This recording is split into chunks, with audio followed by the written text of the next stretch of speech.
Hello guys, nandito ngayon tayo ngayon sa may toll gate ng papunta ng Cavite sa Coastal Road.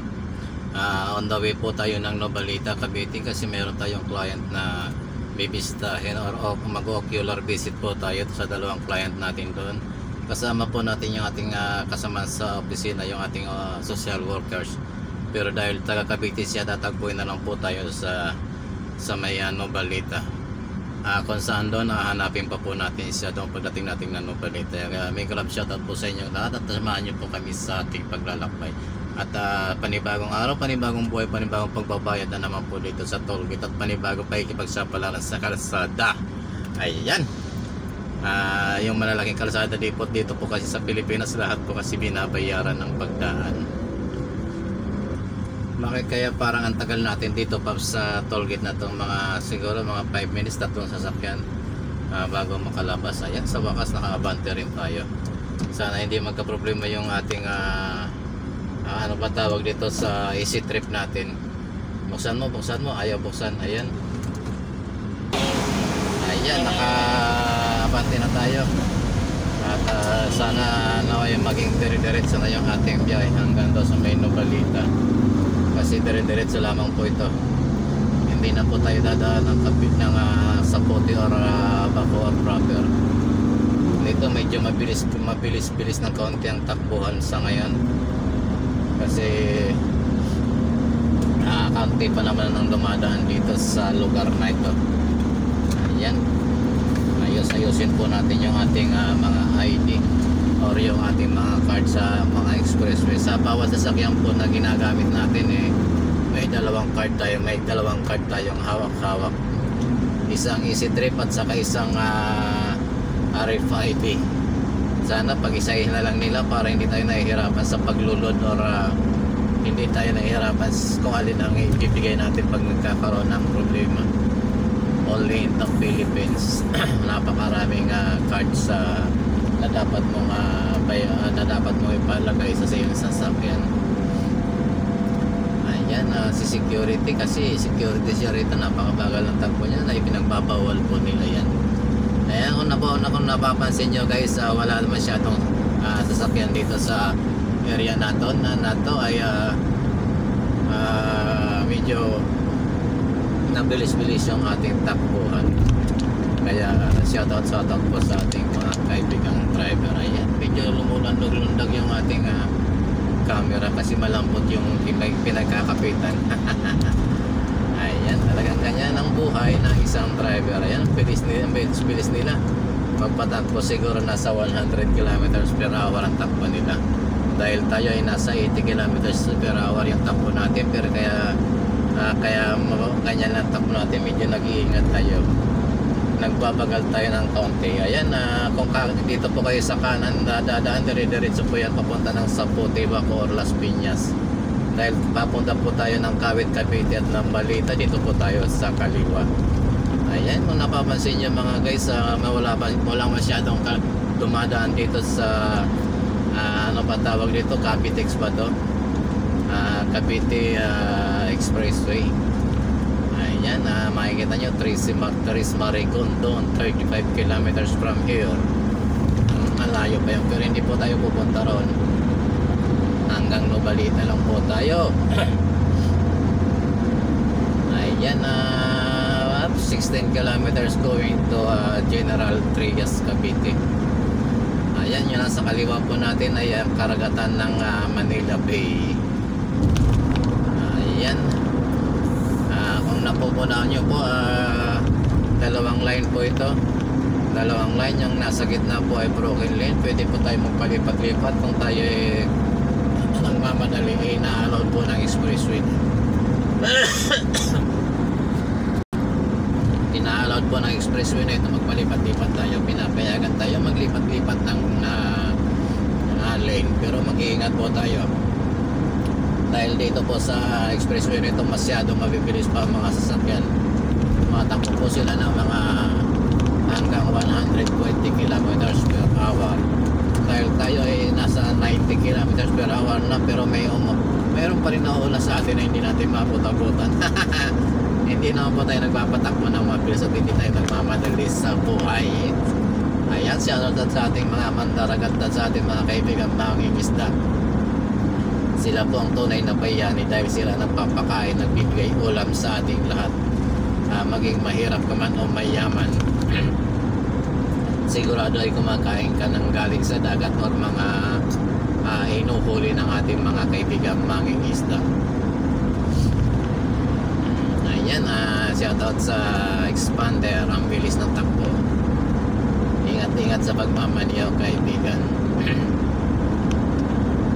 Medyo nasasamid ang inyong driver at medyo sumakit yung lalamunan sa kadal-dalayan kasi pag naging vlogger ka, talagang ganyan magiging buhay mo. Magiging madaldal ka kahit nag-iisa. Ayan, may nakikita na kayong mga building kung saan ang mga nakatira dyan ay mga dayuhan. Alam nyo na siguro kung saan galing bansa yung mga dayuhan na yan. Yung mga operator ng Pugo. Ayan, mayroon na po kayong mga may clue na po kayo. Yan po yung mga building na tinitirahan nila. Hindi ko alam kung nabili na yung mga ganun ng mga shoutout po sa sila ang 49 kilometers at Indang 38 kilometers. Ayan, sa kung ang takbuhan mo ay napakabilis, hindi ka abutin ng 2 oras ay nasa Silang or Indang ka na. Shoutout sa mga driver ng trucks. Yung mga kaibigan natin driver na nakikipagbunos sa trapiko sa araw-araw. Ingat-ingat po tayo, lalo na sa mga sasakyan na hindi naka-aircon. Ayan, mayroong trailer truck. Ayan, malapit na naman tayong singilin ng toll plaza. 1 kilometer ay magbabayad na naman tayo sa ating dinadaanan. Malapit na po tayo ng pupuntahan natin. Toll plaza 500 meters. Ayan, ibig sabihin after ng 500 meters ay magbabayad na naman po tayo ng toll plaza. Ayan, shoutout sa outfall sa Kawit, Cavite.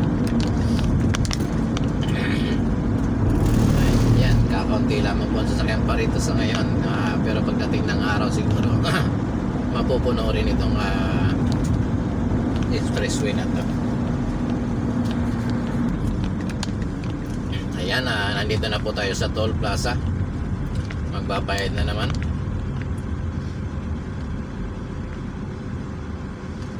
Ayan, hindi binasa yung kanang ating sinusundan. Tayo na naman po. Sana basahin po niya para pag hindi, tuturuan ko po siya mula grade 1 hanggang grade 6. Ayan, ayaw basahin. Ayan, tinaas na. Maraming salamat, ma'am. Ayan, napantay na ulit tayo. Ang hirap kasi ng mga machine nila, hindi marunong magbasa minsan eh. Dapat tinuturuan magbasa yung mga machine, ang mga toll gate eh. Halimbawa rito ang ladaanan natin puntang Nobalita. Tingnan natin, basa-basa tayo sa mga signboard.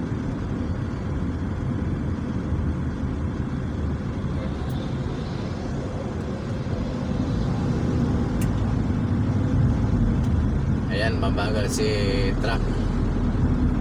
Ayan, Cavite City. Saan po tayo ngayon sa Nobalita? Ayan, Cavite City daw yan. Papunta daw ng Cavite City yan. Pero hindi tayo niyan dadaan. Dito lang tayo sa papuntang Nobalita na kalsada. Ayan, tapos na po yung Cavitex. Papunta na po tayo ng Cavite City or Nobalita. Ayan, nasaan ba yung signboard ng Nobalita?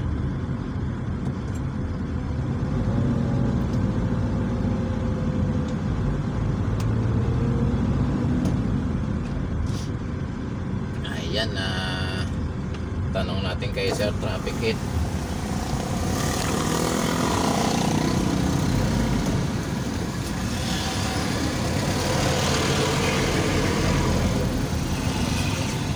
Sir, papuntang Nobalita to? Nobalita? Nobalita. Thank you.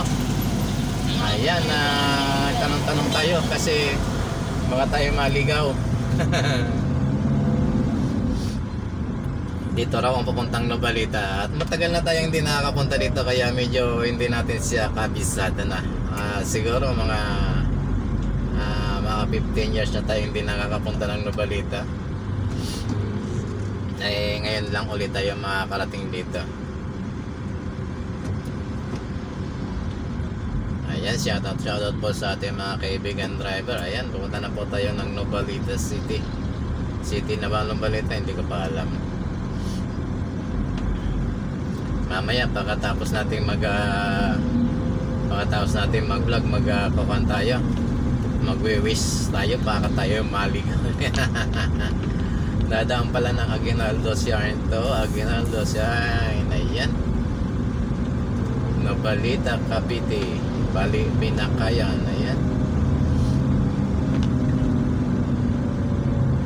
Shoutout sa mga kaibigan nating tricycle driver. Matagal na po tayo hindi nakakapunta rito at dito rin pala yung bagsak nung nakita natin papunta ng Kawit, Cavite. Hindi natin kabisado kasi kaya dito na lang tayo dumaan. Sana hindi tayo maligaw para hindi naman ka. Ayan, nandito na po tayo. Hindi ko alam kung anong bayan na to.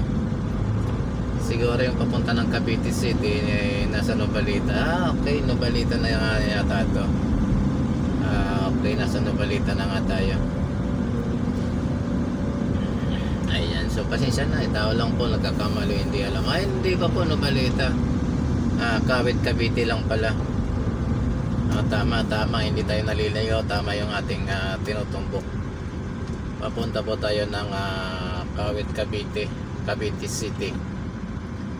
Ayan, shoutout sa Quick Flow Forwarders. Medyo mahaba yung kanyang daladalang truck. Medyo nakabala yung trapiko. Saan na ba pupunta ito? Okay.